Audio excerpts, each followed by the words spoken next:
Hey guys, so last time I talked to you about making this shader in Blender that creates a denim texture and allows all these procedural inputs to change the denim texture. So that was the last video series that I made, and in this one I want to talk about recreating this inside Substance Painter and how you can create a denim material in Substance Painter and to see how quickly I can get through this. So this is the result of the thing I made last time using just Blender to create a denim material, and it works quite well and it's quite easy to control when you have all these parameters to work with. What I'm going to do today is talk about getting this out of Clo3d into Substance Painter, build the textures, and then bring everything into Blender to render it again in the end.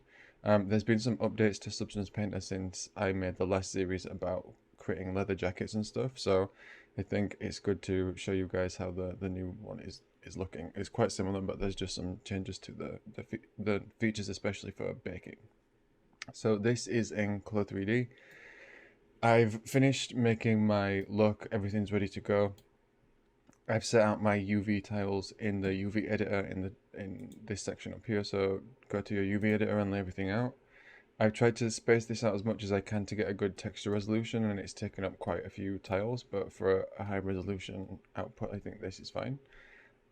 This is all my pieces, and the thing I want to export from this is mainly my normal map with the all the puckering details on it, and to export as well a base for the top stitches. So now all my top stitching is set to texture. So if you go into your top stitch space, choose your top stitch. Under type, make sure this is set to texture, and then we can export these top stitches as textures to use in inside Substance Painter. So I want to bake these textures out. If you look on the normal map, I don't have any fabric normal set, I just have the puckering. So in my fabric presets under the denim fabric, I don't have a normal map input because I want to build all of this in Substance Painter. I do, however, have my denim fabric just for visual.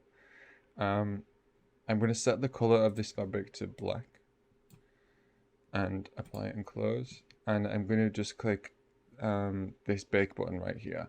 The reason I set the fabric to black is if you look at the base color, now I have a black and white map that I can use for using as a height map for the stitches.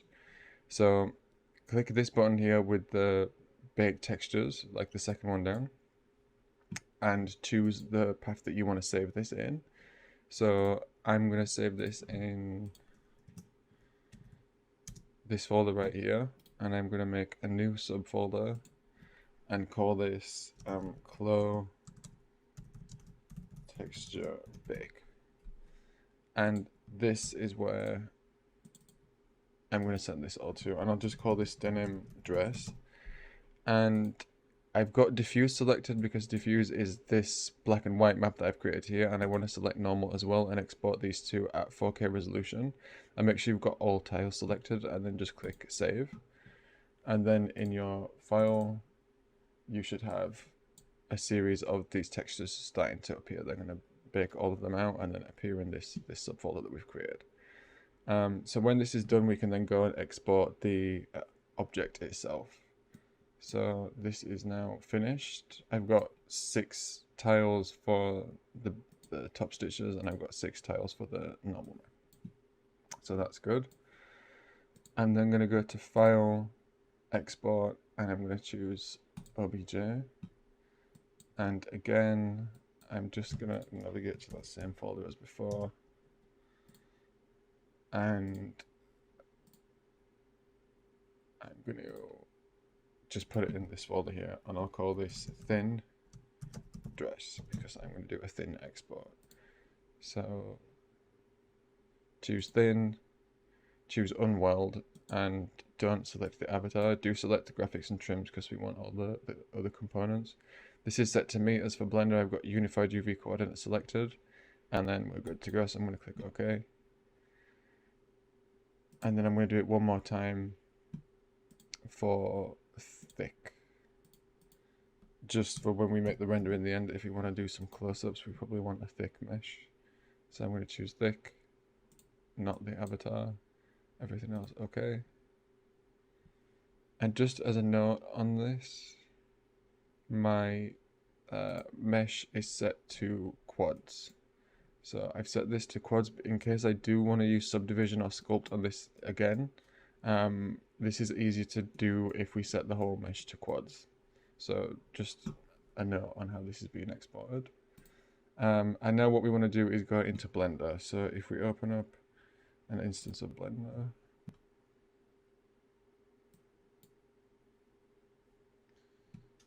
then we can set this OBJ up for Substance Painter. So I'm just going to go File, Import, OBJ, navigate to my folder and just import the thin one. And then delete this cube. And now I've got my dress in Blender. The thing I'm going to change here is the material. So if you choose the material icon on the side, this red circular icon near the bottom, you'll see I've got 3 materials here. So if I look at this in the material preview, again, this material looking icon in the top right is for the render, for how we view things in the viewport. I can just change these colors and you'll see, I've got 3 different materials, one for the buttons, one for the trim on the dress, and one for the dress itself. I don't want this inside Substance Painter. I want just one set of materials to work with, so I'm just going to click this minus button and make a new material and call it fabrics, or however we want to call this. And then I'm just going to go to File, Export,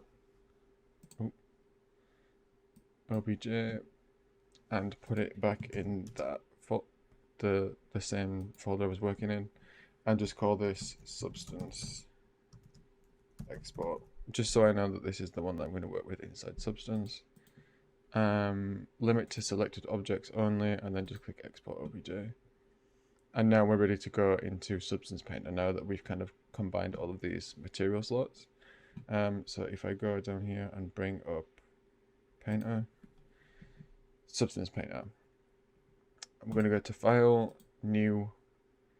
I'm going to set the template to Metallic Roughness Alpha Blend. The resolution, I'm going to start off with 2K, that's fine. We can change that as we go along. I'm going to set this to OpenGL because the normal format for Blender is OpenGL. We want to use the UV tile workflow, and then I want to select my mesh. So I'm going to go here and select Substance Export, and then I'm going to click OK. And now my mesh is visible inside Substance. When this is done, just save your file, because if this crashes, at least we're going to get a crash file made, and if you don't do it, then we won't. So I'll call this denim dress 1, and now we can save everything that we need on top of this. The first thing we're going to do is import these textures that we made before inside Clo3d. So just highlight all these in the subfolder and just drag them into your workspace. Drag them into the shelf, and you'll get the import resources window. So just drag and select everything and choose texture. Import these resources, and then this is the name of your project. So project name is denim dress 1. Click import, and then they're visible right here. So again, just save this as you go along in case you do crash. The next thing we want to do is go to texture set settings, scroll down to the bottom and click bake mesh maps, and welcome to the new baking tool inside Substance Painter. I'm not going to spend any time explaining anything, honestly, it's super easy. Choose the resolution, I'm going to go for 2K. Leave everything else as it is and click bake selected textures. Everything will bake across all the UV tiles. And then we're going to return to paint mode.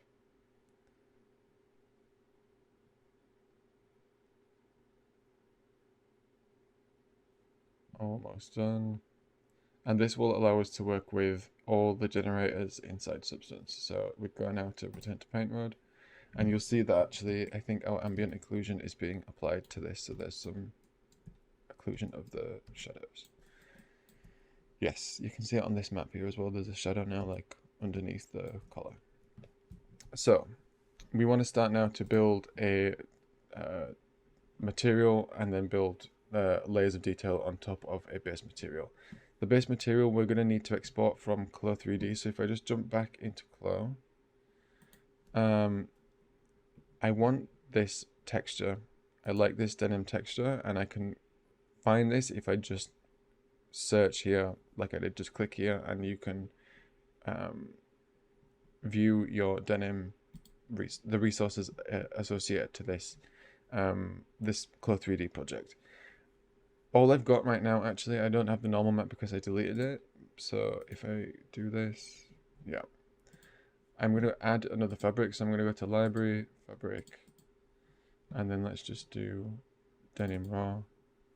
Okay, and now this normal map has appeared. So if I do that again, I've got now a denim material and a normal map. So I think I can just copy these directly. Yeah. Let's copy this folder path. Go to our project folder. I'll just paste that. Copy these image textures. Go back to where I was, and then just let's make a new folder called resources. Ooh. And then put those images in there, and then I'm just going to copy this directory again in case I need to use it. So now I can again import this into Substance Painter and use this to build the base material on top of. So let's just drag these over as well. Choose these, choose texture, and because these materials are not specific to this project, I could use these in anything. I'm going to import these resources to my library, so it goes under assets, and click import. So let's start to build this material up, and the first thing we can do is add the top stitching. So this is really easy to do. We're going to add a fill. So click the fill layer, this bucket icon. Give the fill a color. So for now, I'll give it a red color. Right and click add a black mask. And then with the black mask, right click on the mask and click add fill. And now I have a gray fill. Like white is fully red and black is no red. So I can use this to control the top stitches. Go to the ones we've imported, and it was called Denim Dress Diffuse. This is the texture set that's got that black and white top stitch map on it. So drag this into the grayscale area of the fill, and now you will see the top stitching is visible. It's also selected my buttons as well, but we can fix that. So for now, if I go back to this fill, so click the red fill layer again, so I can adjust the parameters of this this layer. And if I push this height value up, you'll see now my stitches have become raised. Like if I go the other way, they'll become indented, they'll become pressed in. If I go this way, they become raised. They do look a little bit blocky. So again, if I choose this layer and I right click and click add levels, I can use this level slider to just kind of push down and up the black and white values of this map to just kind of highlight these stitches more. So this is no levels, they look a bit square, and this is with some levels, they're looking a bit more selected. So this is how I can build the top stitching. If I want to fix this issue with the button, I think I can just add a paint layer, set this to black, and then make the brush size pretty small, and then just paint over these buttons. So now we're just going to mask this back out, basically. So now none of the buttons, because this area here is the button UV map, and now the buttons aren't involved in this mask whatsoever. It looks like as well, yeah, the skirt section of this is also white within this map, so I'm just going to make my brush bigger, and I can just mask this out as well. So you can do multiple things in a mask, right? And this now is just going to control our top switching. Okay. Actually, now that I look at this, you can see that I've painted out the whole bottom of this dress, and the reason this has happened is because of how this brush is set up. So I'm just going to undo this and go back to my paint layer, and here is why, because this alignment of this brush is set to tangent wrap.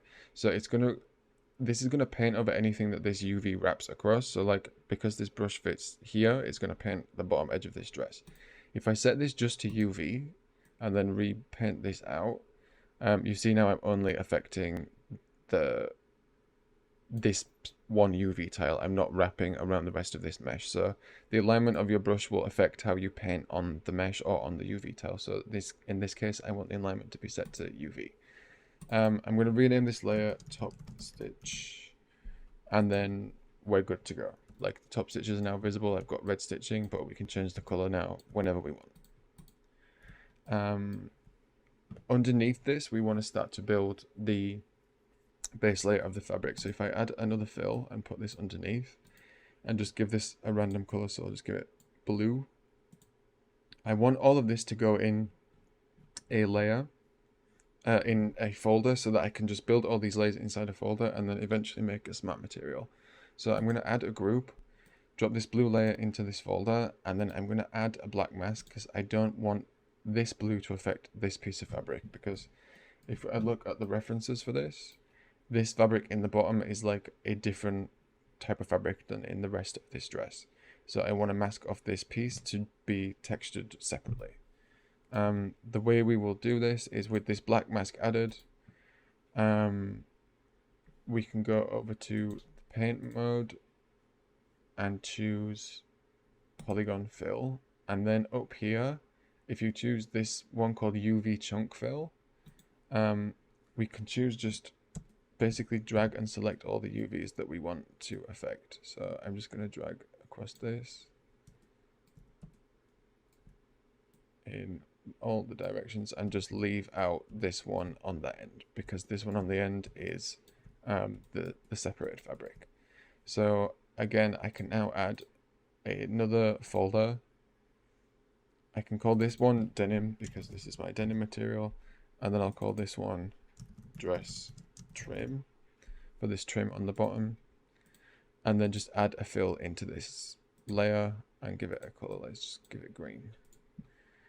Again, right click on the folder layer, add black mask, choose the polygon fill tool again, so this one, check the UV chunk, and then just click the hem piece, and now this folder is just affecting this UV. So with this now done, we can start to build the denim material inside this. So I just want to go back to my material here, and we can build up the basis of this. So I want to use the denim fabrics that we took from Clo3d and brought over here. I'm going to take the color and put it in base color. I'm going to take the normal map and just put it in the normal map input. And you'll see the roughness is really shiny. So I'm just going to bring this down a bit. We're going to build a roughness map on top of all of this. So that's going to be okay. But for now, we're just going to use this roughness control here.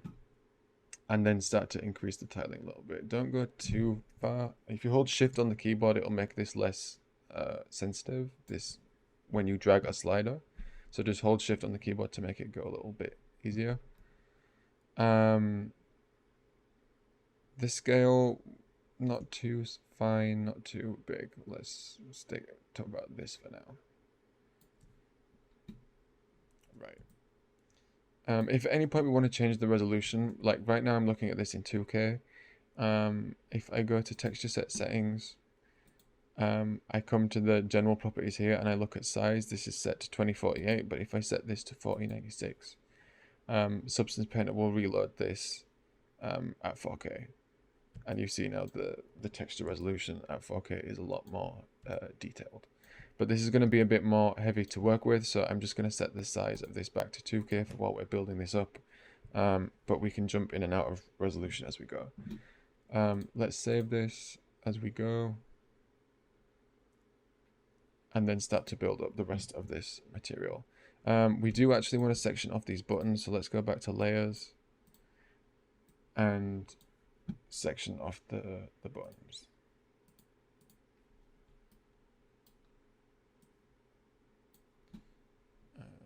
Let's make another folder, add a fill to this folder, push the metallic way up and push the roughness way down. And then let's just add the black mask to the folder again. With the geometry select, let's just highlight the button material, the button UVs, and call this button.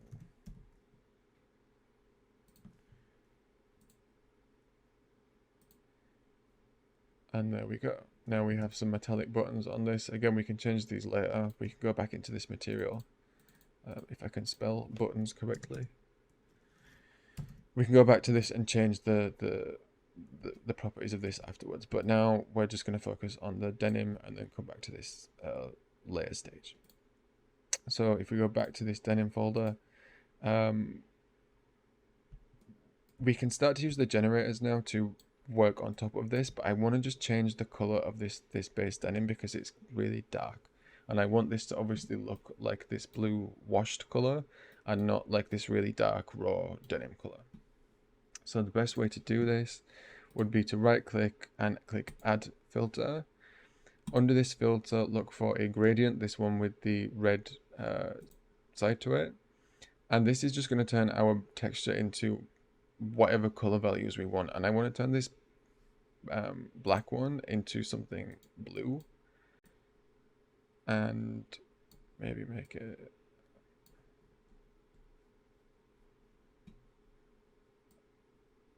this type of blue. Right. I can also make this mid-tone bluer as well, and then see where I can drag some of these values to make this denim feel a bit more washed and kind of a salt and pepper effect is what I would say if I was talking about denim washing. Just to not build this on top of a really dark color. So that will kind of do, I think, to start off with. And then we can go in and add our first generator. So on top of this, if I call this denim base, I'm going to add another fill, excuse me. And to this, I'm going to right click and click add generator. Under generators, I'm going to go straight for the dirt one. Choose dirt, and dirt is going to be active on all of these channels, and I only want to go for color at this point. So click all the other channels to turn them off and leave this with color. And it's put like white in the shadows and black like dirt over where everything else is. And I kind of want this the other way, so I'm going to choose this invert and change this from false to true. So now my shadows are kind of blacked out and I have this white bleaching effect across the rest of the garment. Okay.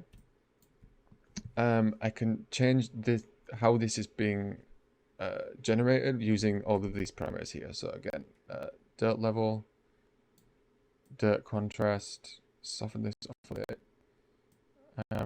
How the blending's done, grunge amount, we want it grungier, yes, scale, back it up, edge mask, you can see the edges are getting picked out in a sharper way here, and if I go back, they're getting a bit softer around these edges here. And you can you see what inputs are being used for this. So curvature, ambient occlusion, world space, normal position of all the maps that we baked earlier. So if we don't have these baked, these generators won't work. So that's why we bake these texture maps. For now, I like this, and I want this layer, this fill layer, to just affect color. So turn everything else off and call this dirt layer. Change the blending of this from base color, we want to be sure that we're working on the base color layer and change this blending over here from normal to multiply. And you'll see this just looks too shiny. I'm just going to go on the layer underneath and put the roughness even further down. Yeah, here we go. This looks really dirty now, which is fine, but you can experiment with how these blending options work. So, you know, maybe look, screen is going to do something completely different versus soft light,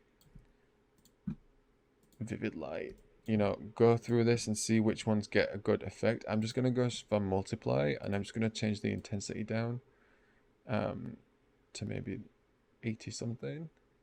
But now at least our denim isn't one kind of block color. It's got some variation to the tones of this. We can do kind of the opposite and pick out the edges of this if we add another layer. So I'm going to add another fill. I'm going to add another generator to this. The generator is going to be edge. We could try metal edges.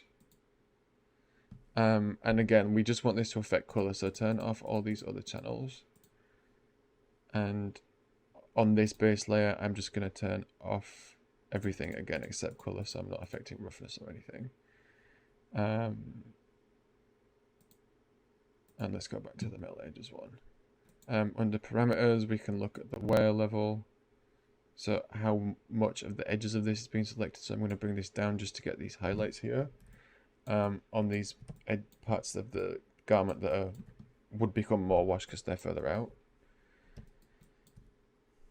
And then grunge amount, I can change it again to get a bit of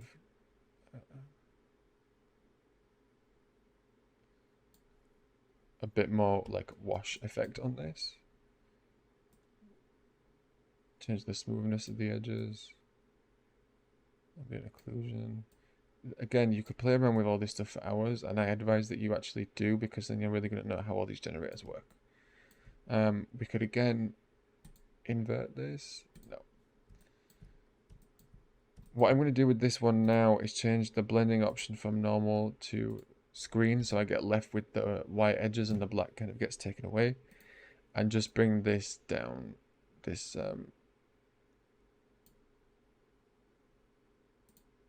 opacity down, which doesn't actually seem to be doing anything. So let's try this one.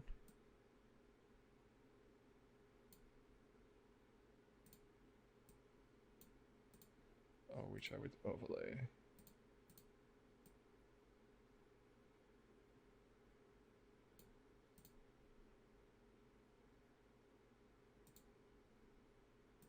Multiply. No, something's going on here. Okay, so I've given up on this metal edge wire, and I'm actually going to change this generator. So go back, add generator, and go for the one called curvature. And again, we want this curvature to just affect the color, so I'm going to turn off all these other channels and just have this color. And again, here, this layer is just set to color. And now we can select kind of some edges of this garment and soften this off a bit. Again, you see what's being used as input here.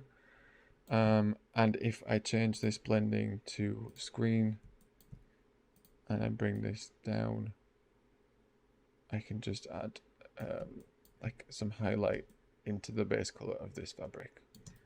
So it's sort of what we want to create with the shadow and the light. But if I turn these layers off now, you see how kind of flat the base color of this is, and this is adding some definition on top. The next thing we could add, we could look at is if we go back to this denim base. Now if I look at the roughness, my roughness map is really, really flat, and we can add some detail to this. And I'm going to do that by taking the denim fabric input and dropping this in the roughness slot. And now this is because this is so dark, it's going to look really shiny. So you see this is really reflective now. And we can again use the levels or something or a gradient to change this. So let's look at the roughness again. Right click on denim base, add levels, change the effect channel to roughness, and then start to push the white values up and the mid-gray value up. And this will give us a roughness map that is obviously aligned with our normal map. And then go back, and now we should have a much nicer look to this roughness that we can start to layer roughness details on top of.